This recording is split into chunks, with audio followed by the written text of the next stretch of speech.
నమస్తే, నేను డాక్టర్ హరిత, consultant neurologist in one hospitals, Karimnagar. ఈరోజు మనం పార్కిన్సన్స్ డిసీజ్ గురించి నేర్చుకుందాం. పార్కిన్సన్స్ వ్యాధి అంటే తెలుగులో దీన్ని వణుకుడు వాతం అని కూడా అంటారు.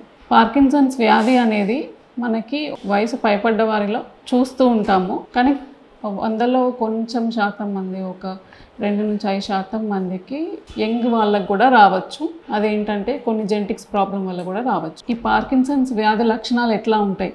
పార్కిన్సన్స్ వ్యాధి లక్షణాలు చేతులు వణుకుతూ ఉంటాయి. వాళ్ళకి పిల్ రోలింగ్ ట్రెమర్స్ అంటూ ఉంటాం. అంటే పేషెంట్ రెస్ట్లో ఉన్నప్పుడు చేతులు వణుకుతూ ఉంటాయి, కాళ్ళు చేతులు గట్టిపడిపోతూ ఉంటాయి, స్టిఫ్గా అయిపోతూ ఉంటాయి. అది కూడా పేషెంట్స్ చాలామంది కంప్లైంట్ చేస్తూ ఉంటారు.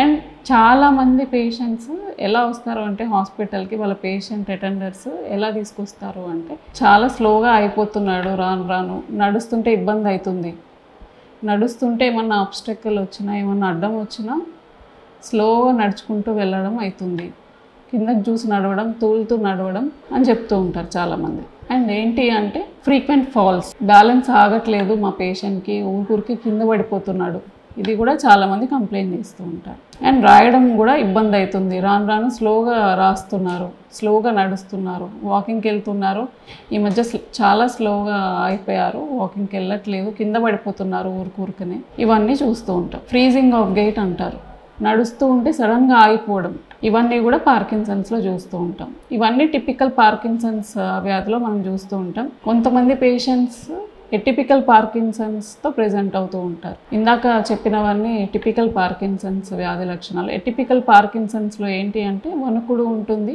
వీళ్ళకు చాలామంది ఫాల్స్ కంప్లైంట్ చేస్తూ ఉంటారు, ముందుకు పడిపోవడం కానీ, వెనకాలకు పడిపోవడం కానీ, సైడ్కి పడిపోవడం కానీ, ఇవన్నీ ఉంటూ ఉంటాయి. అండ్ మెమరీ ప్రాబ్లమ్స్, కొంతమందికి మెమరీ డిస్టర్బెన్సెస్, ఊరికే ఫ్రీక్వెంట్గా మర్చిపోతున్నాడు అని కూడా కంప్లైంట్ చేస్తారు. ఇంకొంతమందికి యూరిన్ ఆగకపోవడం, అండ్ నిద్రలో కొట్టడము, స్లీప్ డిస్టర్బెన్సెస్, ఇవన్నీ ఎటిపికల్ పార్కిన్సన్స్లో చూస్తూ ఉంటాం. అండ్ చూపు ప్రాబ్లమ్స్ కూడా చాలామందికి ఎటిపికల్ పార్కిన్సన్స్లో చూస్తూ ఉంటాం. ఇవన్నీ కూడా యూజువల్లీ ఓల్డ్ ఏజ్ పీపుల్లో వస్తూ ఉంటాయి. చాలామంది అందుకే నెగ్లెక్ట్ చేస్తూ ఉంటారు. ట్రీట్మెంట్ ఆప్షన్స్ అనేవి మనకి మెడికల్ ఆప్షన్స్ ఉంటాయి, సర్జికల్ ఆప్షన్ కూడా ఉంది. మెడికల్ ఆప్షన్స్లో మనకి కొన్ని రకాల టాబ్లెట్స్ ఉంటాయి. మెదడులో డోపమిన్ రిలీజ్ అనేది తక్కువైతే ఈ ప్రాబ్లం అనేది వస్తూ ఉంటుంది. సో ఆ డోపమిన్ రిలీజ్ చేయడానికి టాబ్లెట్స్ ఉంటాయి, అది మనం ఇనీషియల్గా పెడుతూ ఉంటాము. తర్వాత అడ్వాన్స్ స్టేజ్లో ఏంటి అంటే ఎపోమార్ఫిన్ పంప్స్ అనేవి ఉంటాయి.